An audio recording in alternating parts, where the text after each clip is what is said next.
Welcome back to Biggie Outdoors at the top of the hour. We welcome in those just tuning in, and for those of you who have been listening, we're headed into another great hour of outdoor radio with Biggie and Brandon here at Biggie Outdoor Studios. This hour is brought to you by one of our great supporters at Outdoor Edge Knives and Cutlery, makers of the swing blade and other great tools for the outdoorsman. Check them out at OutdoorEdge.com and get yourself one of the best hunting knives or cutlery sets you'll ever own. Also buy Koala Buck coolers, portable walk-in coolers for the sportsman, a great way to save your game when you're traveling on a hunt and want to keep your meat cool. Find them online at koalabuck.com. Now, stay tuned for more Biggie Outdoor Radio. Biggie Outdoors, located at Cedar Creek, is reopening its doors soon after its new remodeling. Home to the area's first and only big game hunting museum, with educational exhibits displaying animals from around the world and facts around the hunters' contributions to their survival. Pick up some unique souvenirs and gifts from the museum and from the Biggie TV shows. Meet the pro staff from Biggie TV and Biggie Outdoor Radio. A great place to stop in with the whole family. And while you're there, book your next hunting trip with the Biggie Outdoors Professional Hunters. With over 21 personal hunting destinations worldwide, you'll be sure to find a quality getaway with the Biggie Outdoors destinations. Biggie Outdoors is also home to Adrenaline Hydrographic. Check us out online at BiggieOutfitters.com and register to win a free hunt. Biggie Outdoors at Cedar Creek.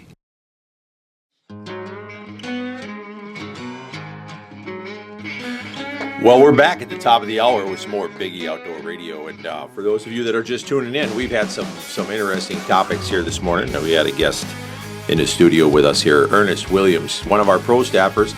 He's actually a federal U.S. Marshal that is on our pro staff and does quite a bit of hunting with us, and so we had him weighing in on some of the topics that we face here in Wisconsin, from the wolf situation to the Chippewa tribes and the Indian tribes being able to shine and hunt deer at night across the state of Wisconsin in public lands. So, one of the things that it was funny hearing from someone, as Ernie puts it, from someone of color, he calls himself, and hearing how he views things. He's a pretty fair-minded person. And, he puts a lot of things in perspective. Very, very much like I guess what a lot of us conservatives think. And the fact that, how far can we take these special privileges and special rights? We're not dealing with the generations of folks where this stuff affects anymore, or where these things occurred. None of us were around when these treaties were signed, when these wrongs were done. None of us were around when slavery was in effect. So for people to be living in the past anymore is getting to be almost ridiculous. Whether you're black, white, red, yellow, it doesn't matter anymore. We live in a nation where all these colors have to live together under the red, white, and blue. And we can't be passing laws that says that one race can do something that another race can't without the danger of causing some racial tensions. And you can go back and try to say that the hunting at night is something that is protected by the Native American history, and I will argue with you to the point that Native American culture does not allow them to even go out at night. They did not fight at night because they were worried that if they were killed at night, it had implications on their souls. So they didn't hunt at night, folks. They didn't war at night. They didn't do anything at night, and they surely didn't have spotlights.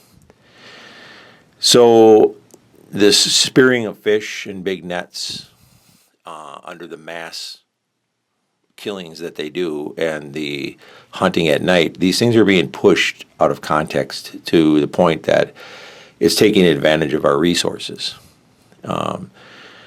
When you start spearing a bunch of fish that you're just throwing away when you're done, this is just abuse. And if you're going to come up with regulations that the rest of us have to follow in order to preserve fish populations and things like that, we need to start looking at what we're allowing, period. And we have to start thinking about the laws that we're allowing to happen. And here we got a judge. This is not something that the DNR is doing, folks. So I want you to take this into consideration, because I hear a lot of folks out there blaming the DNR for this in the state of Wisconsin. It's not. It's a federal judge. So we got a judge out there, that is allowing this stuff to go on, and then turn around and putting the wolf under protection as an endangered animal. And now our wolf populations are going to soar out of control. And I was just reading some information in the Buckmasters magazine from this month on coyotes and how the coyote populations are rising.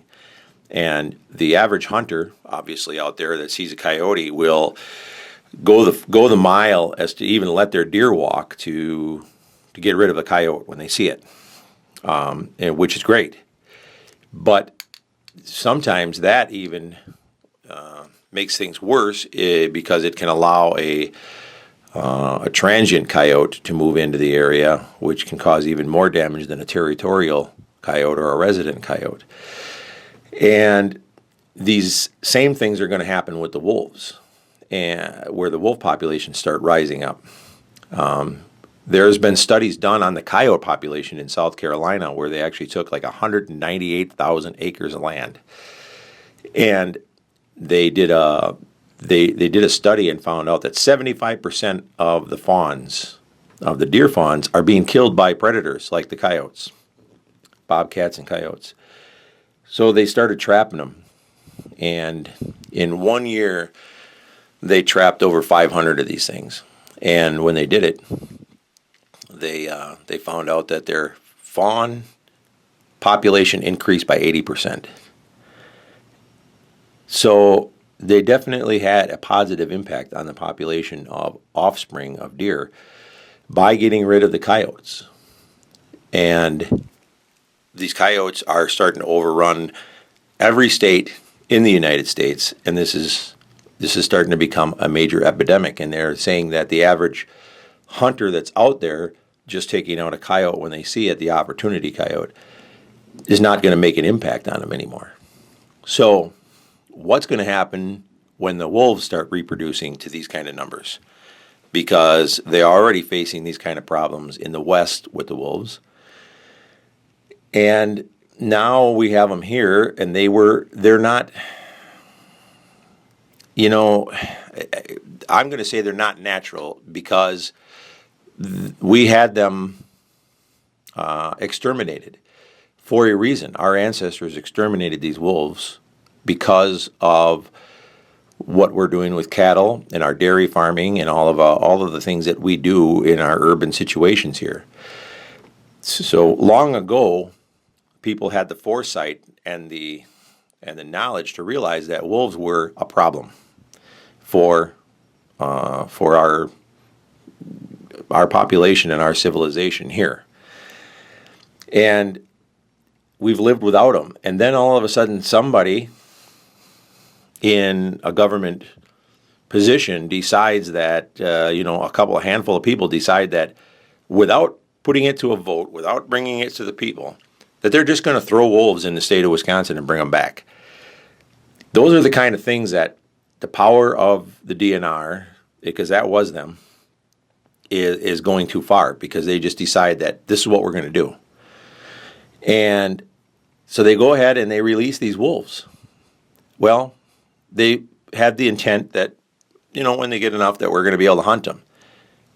Now the problem that they've caused is tree huggers have gone to the federal judge and they made them so that we can't hunt them.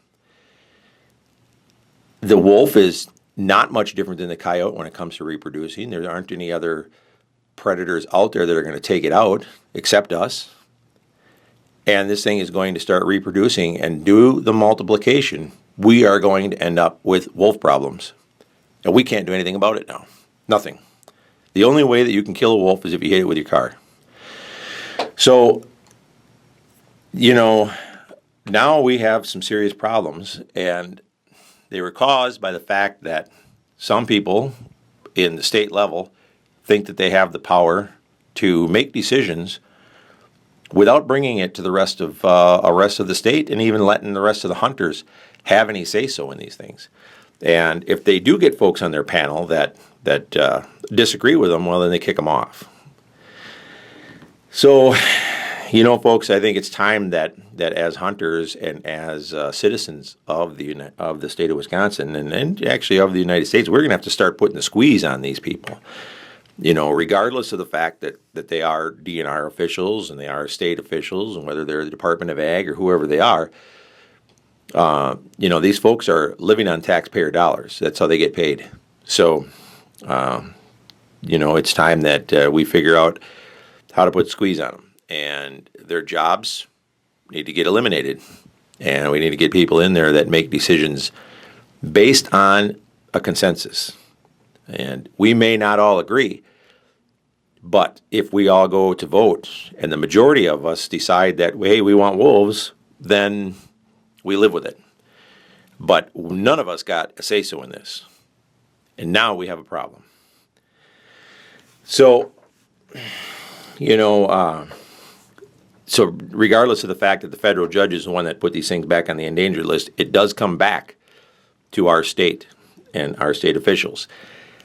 And when I come back in the next segment, I'm going to talk a little bit more on the CWD issues because this is a serious problem, and there's many states that are doing the same thing with this tongue-in-cheek and this sleight-of-hand cover-up that's going on with the CWD issues. And this is actually getting to be quite ridiculous, and it's costing us as taxpayers a lot of money. So the longer that we let this go on, the more money that comes out of our pockets for unnecessary funding of things just to keep people employed. So I'll be right back with some more Biggie Outdoor Radio.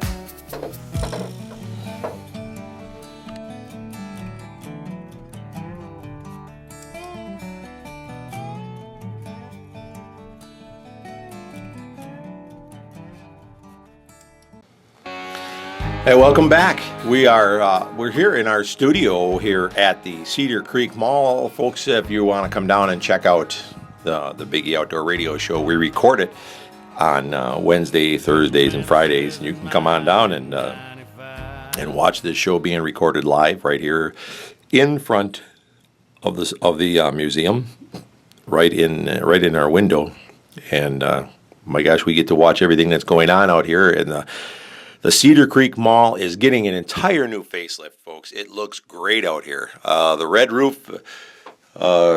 green roof and the red is pretty much gone. We still have some red trim around here, but the place is done up with a nice tan roof, and we're getting stone pillars. The big red pillars are gone. And it's really looking good. The masons are kicking it in gear to try to beat the weather. I would have certainly bet against them being able to get this done before the snow flies, but they're hauling butt out here right now, and they're really getting things done. So in the last week, I've really seen quite a turnaround out here, and it's really, really looking great. So you got to get down here and check it out. We got some new stores that are coming in, and of course the Biggie Outdoor Museum is down here. We got the cinema down here still, the Pick and Save, and Vitamin Barn, Dress Barn here. We got with Thelma's is down here, and there's several other ones. Plus, we're getting some new businesses in. We're getting some new restaurant, I guess, is coming in here.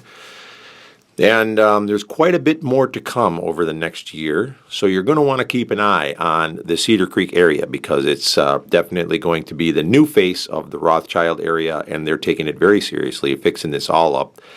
As you can tell by the construction that's going on the exit here. You know, they put in some real nice medians there when they were doing it, and I was really surprised. They took the time to put some trees in and do some landscaping. So they didn't just do the construction and whip in some lanes of traffic and be done with it. They actually took the time to make it look nice, and it's got a very nice presentation as you get off the interstate and enter the Rothschild area here by the Gander Mountain and the Cedar Creek Mall. So it's really, really nice looking down here. So back to some of the stuff that I was talking about before we took a break. We were talking about the cover-ups and stuff. And, of course, that Big E Outdoors, we work with several deer farmers, deer ranches, and folks all over the world. Recently, we've been working with some folks that have some reach up into Canada, and they're doing some things with CWD up there. They're doing some proactive things, and to the point that they actually are doing some testing, and they found that there's no reason that we can't be testing for the gene on live animals, now, not dead, that we can't be testing these animals live and figuring out which ones have the DNA marker, the marker in their body that will prove whether they're susceptible to CWD or not. And we actually, these breeders, these deer breeders that we're blaming for this stuff, which they're not the fault of it. CWD is out there. It's in the wild, and that's where it started, folks. It did not start on deer farms. But these deer farmers can actually be the start of the cure because they can breed it out. They can start finding the bloodlines that do not have the marker, and they simply put down those that do have the marker that make them susceptible, and they only breed those that are immune. Now, there's actually also some work being done on a way to give a vaccine that makes them and their offspring and all of their future generations immune, but they have to go through the proving grounds of that. Even though they've already pretty much proven it, they have to prove it to the government up there. So it's going to take a few more years for that. But they actually are proving that they can do that with an injection. So why is it that our Department of Ag has a closed mind to this? Well, I'll tell you, there's a lot of folks whose jobs depend on keeping CWD around. By making things have to be tested, by making the big commotion, by making all of us freak out about CWD and having to go and test all these facilities and run around all these fenced populations and blaming them and having the requirements that we do on them. These people have big jobs that depend on having a reason to exist. So they surely don't want to have a cure or have a reason to admit that there is something more that they can do about it. Now, I'm going to really point out something. CWD has another name. And this is what's really ridiculous. It's not just in deer and elk, but it can't go to humans, and it can't go to cows. But it's in sheep. It's the exact same disease. It's the exact same prion that's called scrapie. So if it is such a bad deal, then how come we're not high fencing sheep and goat farms, and doing the exact same stuff with all of our sheep and goat farmers that we are with the deer farmers? I'll tell you why. Because I've already figured out how to do exactly what I've just told you with the sheep and goat farmers. And they're doing it. But that's a domestic animal, and so they've dealt with it under the livestock spectrum of things. But scrapie is the exact same thing. That's it. And so they're sitting here, and they don't want sheep and goats running with deer, obviously, because the scrapie can go back and forth, and it's the same thing. So if they turn around and they allow the sheep and goats to run around on people's farms and go to fairs and do all the things that they do without being regulated like they are, then what is the big deal with the deer? Well, I'll tell you, folks, again, there's a lot of jobs that depend on the scare. And can you imagine how many people down in Madison would be out of a job if all of a sudden they said, yeah, well, it's really not as big of a deal as we said, and we actually, could work with these farmers a little bit more and help them breed this out of the herds, and it really isn't that big of a deal. They've gone to farms all across the U.S., across Canada, across all kinds of places, and they kill thousands and thousands of animals and find nothing. And they kill them just in the name of, hey, we've got a check for it. And that is unnecessary as well. Look at what just went on in Texas. Check your social media out, folks. They went into Texas. They killed thousands of deer on parks and on public lands and on people's deer farms, only to find nothing. So they come in, take a guy's livelihood, and kill thousands of things just to look for a disease. Now, that would be like coming into your schools and colleges and saying, hey, you know what? We need to look for, let's say, it's a communicable disease. That's what they're looking for. So pick it. Could be any STD, any communicable disease. And they say, we're just going to have to kill about, 25% of you to look for this disease. That is really about how much sense this makes, folks. This is a complete liberal agenda. And it is an agenda to put these people out of business. It'd be the same with going to beef farmers and saying, well, you know what? Just to make sure that you don't have mad cow disease, we're just going to take your cows and kill a bunch of them. And then we'll let you know. And after they kill a bunch of them, they come back and they say, yep, you're right. You didn't have mad cow disease. Good job. And they turn around and walk away. So, or tuberculosis, bovine TB. We're the only state that doesn't have bovine TB in our deer herd. Well, TB comes from cattle operations. That's how it gets into the deer herd. So if they're worried about all these things, it can come from a number of places. So I guess they should be killing everybody's cattle off and looking for TB. Just to make sure we don't get it, This is how much sense it does not make. And again, people's jobs are depending on it. We've got Department of Ag officials running around in cars getting big salaries, and there's so many of them, and they only stop in on these farms once a year, once every 2 years. Well, what are they doing out there? They're all driving brand new Dodge Magnum cars running around and then getting big salaries to do what? If they're looking to save money in our taxes and save money in the budget, we could fix that real quick. We fire half of them and make the ones that are out there actually do their job. And that would actually help the budget. So, folks, again, this is stuff that we all need to get involved in and start looking into instead of just turning our backs to it and pointing the finger and putting the blame on people that have deer farms.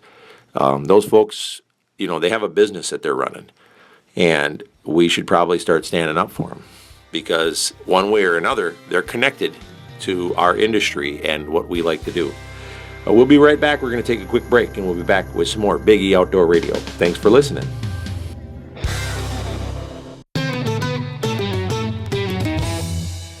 Welcome back to Big E Outdoor Radio. This segment is brought to you by Bruise Brothers, located on Highway X in Weston, just off of Highway 29. Fresh burger ground daily from country fresh meats and awesome hand-cut fries with all the tasty seasonings to choose from. They got plenty of tap brews with 35 beers on tap. If you haven't made your way on over to Bruise Brothers yet, you need to head on over and check them out. And tell them Big E sent you, and they'll give you a little something special from us just for mentioning it. But head on over there, and you'll be hooked up with the best burgers in town. That's Bruise Brothers on Highway X in Weston.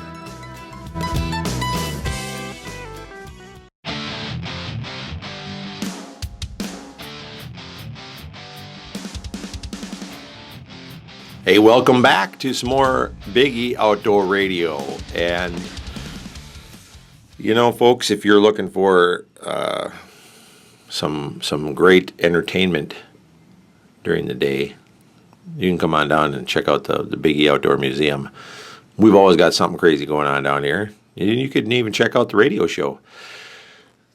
When my co-host is in, things get a little bit more lively down here. We have quite a bit of fun. Right now he's off on his honeymoon. Can you believe it or not? Brandon actually found somebody that would stick with him and marry him. And the poor gal got talked into going to a NASCAR race on their honeymoon. Can you believe that? I think she's definitely a keeper.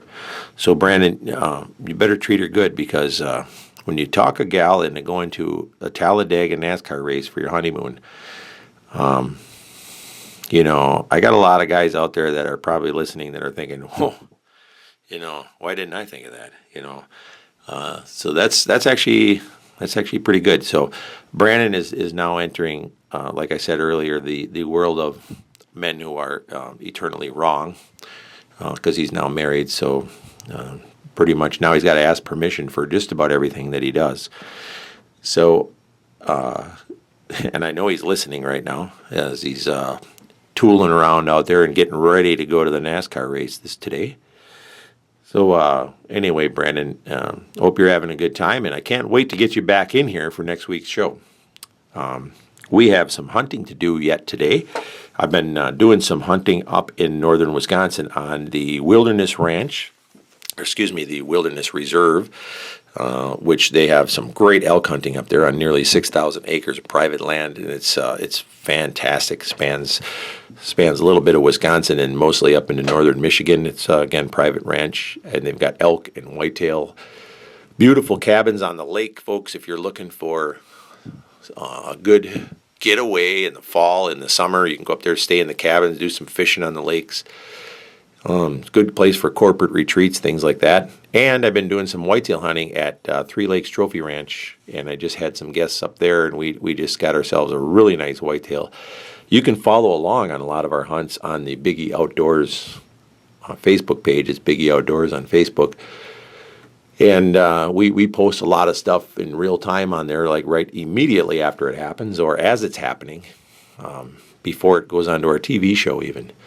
So you might want to tune in there, because it's very interesting to follow along and see some of the great trophies that we're taking.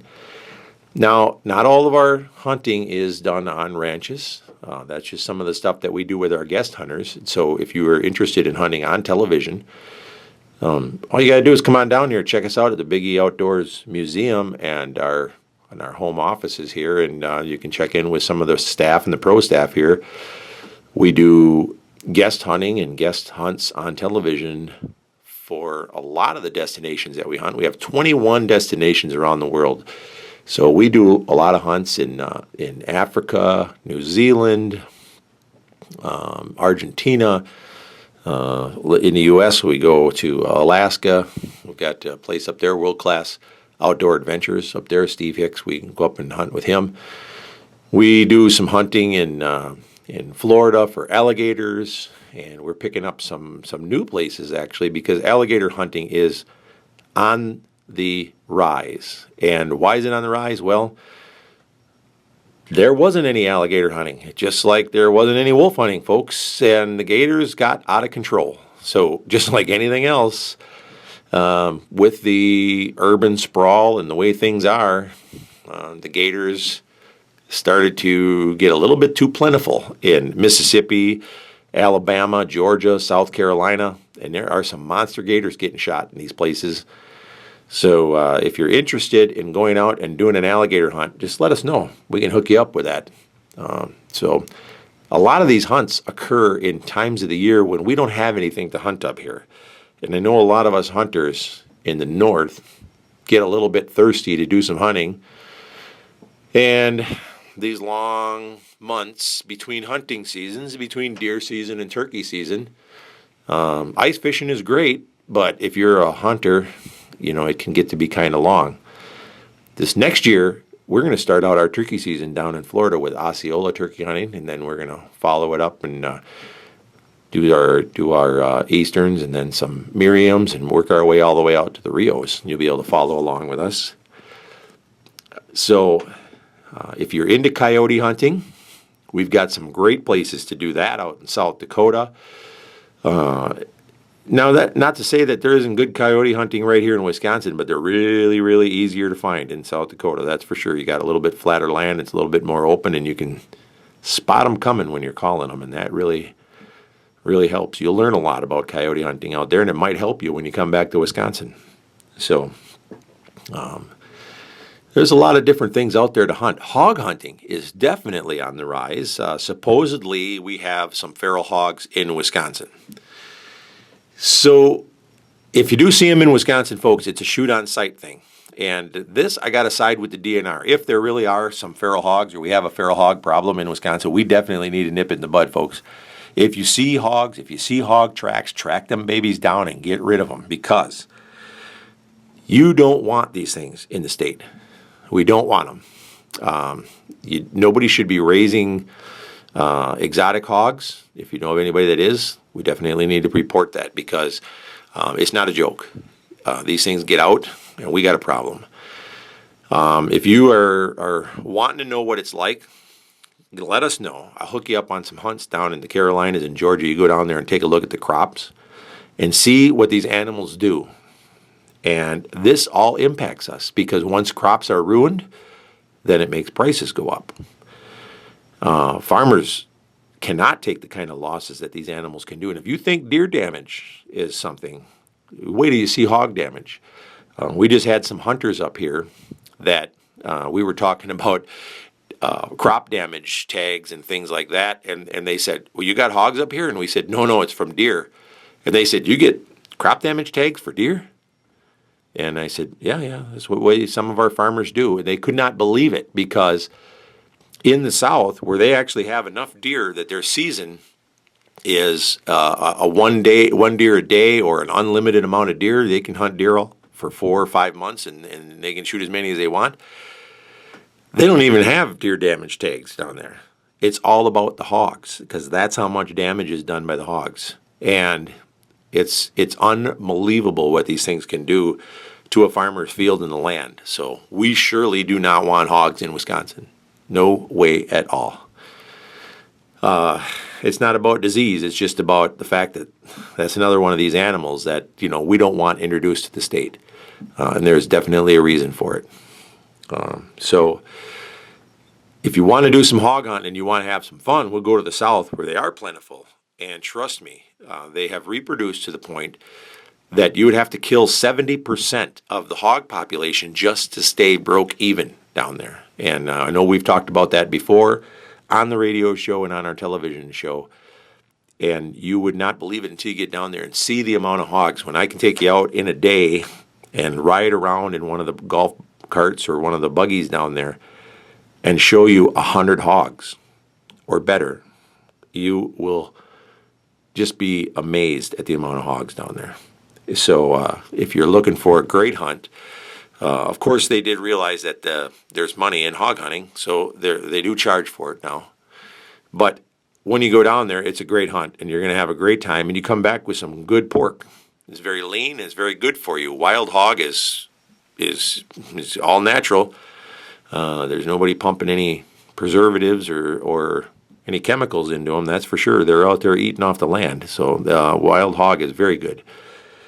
So just let us know. We can hook you up and point you in the right direction. So let's see what else we can do. Antelope out in the Dakotas, and the mule deer, and moose and grizzly bear up in Alaska. And again, like I said, we can even take you down to Africa. And if you want to hunt African game and you just can't take the flight, there are places in Texas and Mexico that have big ranches, and we're talking, 8 and 10,000 acre ranches that have African game on them. So it is possible to do African game hunts here in the United States even. And the benefit there is you can actually bring the African game meat home then and try it at home. When you do go to Africa, our United States laws don't allow you to bring back meat from those animals. There's good reason for that as well. You don't want to be importing something that could bring a disease back. So you can eat all you want while you're there, but you can't bring the meat back with you. So if you do want to do an African hunt, an African style hunt, but can't do the flight, want to do something here in the United States, it's about the same price. And we can hook you up with a place in Texas or northern Mexico and get you to do something like that there. So we will be right back. We're going to take a quick break, and then we'll come back and we'll get you some more good outdoor hunting and fishing information here on Biggie Outdoor Radio with Biggie and Brandon. Thanks for listening. We'll be right back.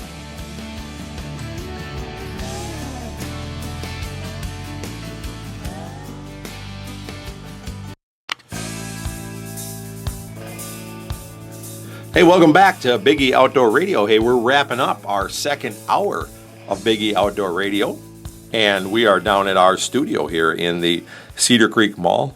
Folks, if you're looking to see something that really is amazing, come down and check out the transition here at the Cedar Creek Mall. This is it's really something. The new owner is definitely taking things serious, and he came down here and totally remodeled this place and has put a new roof on it, nice stone pillars out here. He's done just some amazing work in making this place look a little bit more modern and taking things real serious, bringing in some new businesses for all of us to enjoy here at Cedar Creek. And so they'll be opening soon, and there's more to come, so you'll definitely want to come and check things out.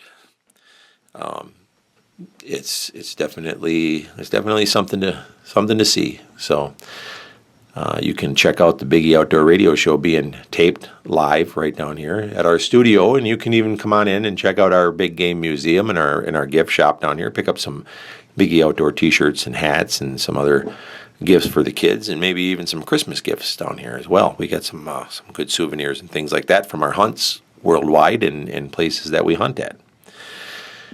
You know, getting into the hunting season, one of the things that, it's just something that I always enjoy is trying to get new people out hunting. And whether it's women or youth, it's always good to get new folks into hunting. And before I get onto the women thing, I'm going to tell you that the two hunters that I just had here last, my pro staffer, Ernest, is a black hunter. And he brought up a friend, Willie Adams, who's also a black hunter. And the reason I'm pointing that out is because when you go out into the woods and you go into hunting or even go to a hunting trade show, predominantly you do not see a lot of African American hunters. And this is something that is now starting to grow.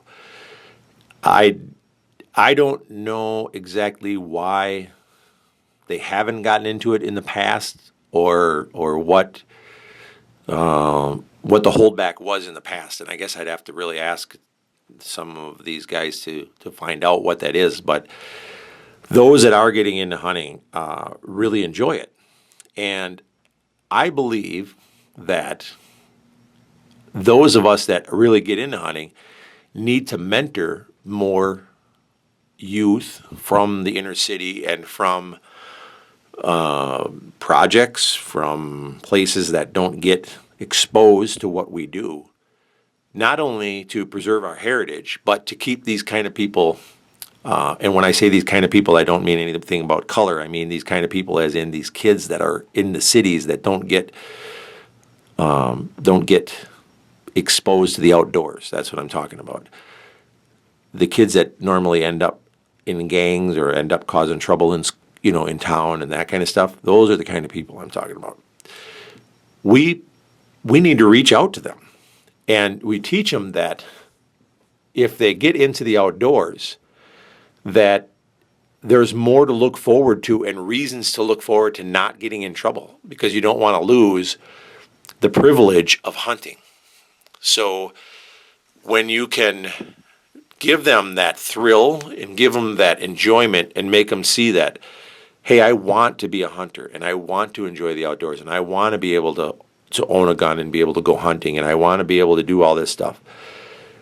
Then they start realizing that, hey, I need to watch my behavior, and I need to be careful that I don't get into trouble because I don't want to lose that right.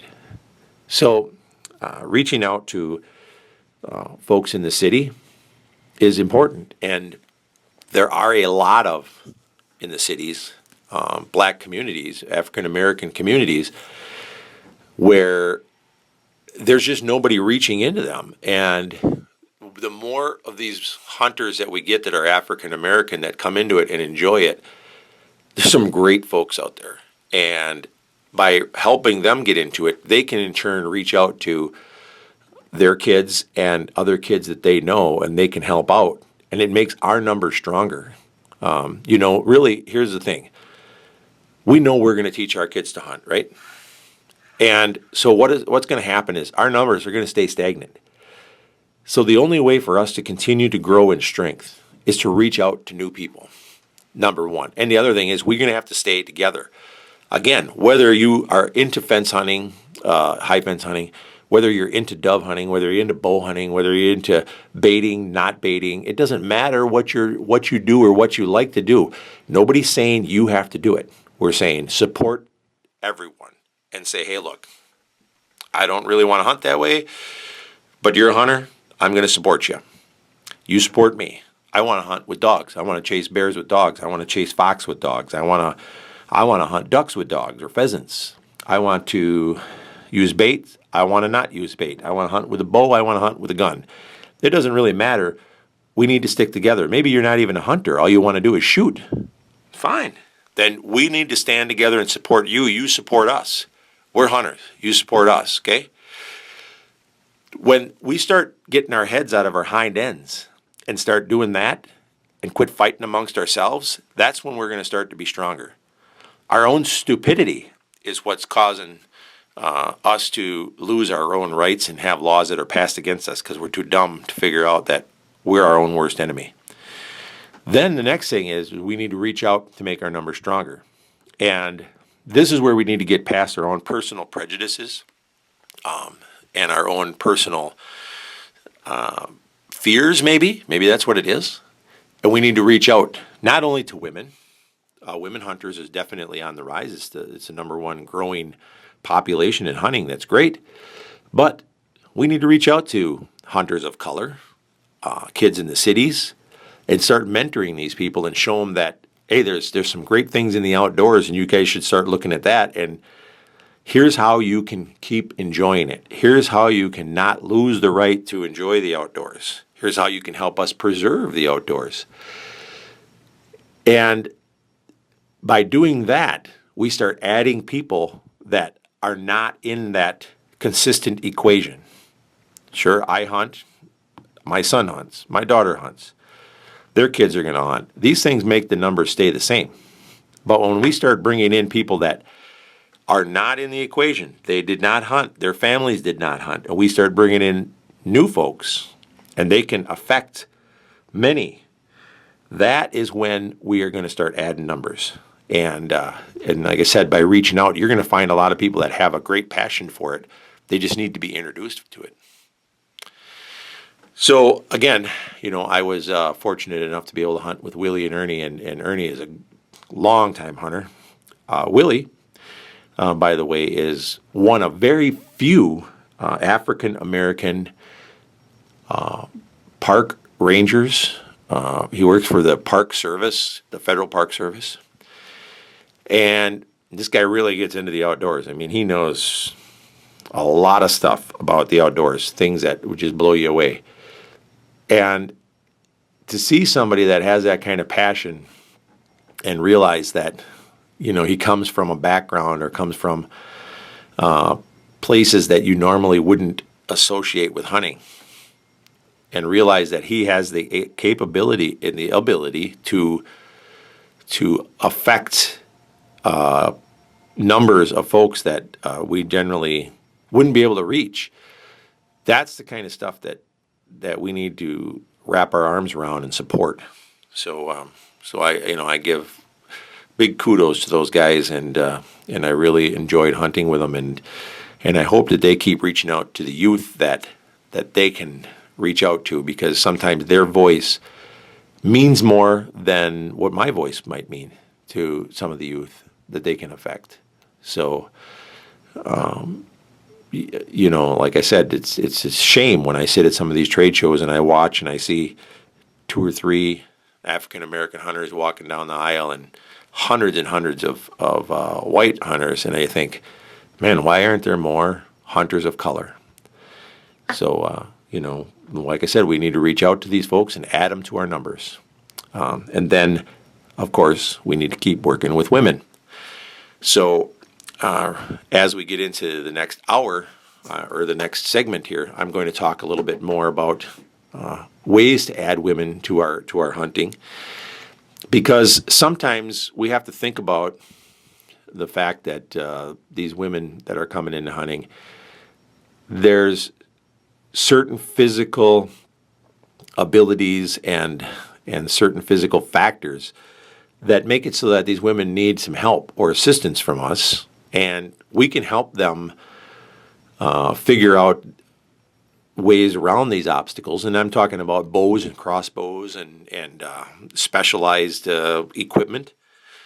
And if we work with them, we can get them involved and make them enjoy staying in hunting, and not just go out one time, do it, and say, yeah, I hunted, but, it really wasn't for me, and I really didn't like it.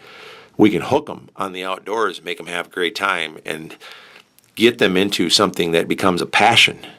And this is what we need to do. Again, it comes down to sharing the outdoors with the people around you. So we are going to wrap up this hour, and we'll take a quick break, and we'll come back with a brand new hour of Big E Outdoor Radio.